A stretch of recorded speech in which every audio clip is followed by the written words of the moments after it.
तुम किसी का जीना मुश्किल करोगे तो ऊपर वाला तुम्हारा मरना मुश्किल कर देगा। इसे ही कर्मों का फल कहते हैं।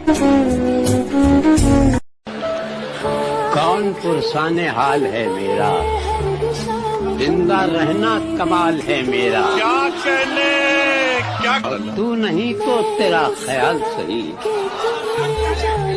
तू नहीं तो तेरा ख्याल सही, कोई तो हम ख्याल है मेरा।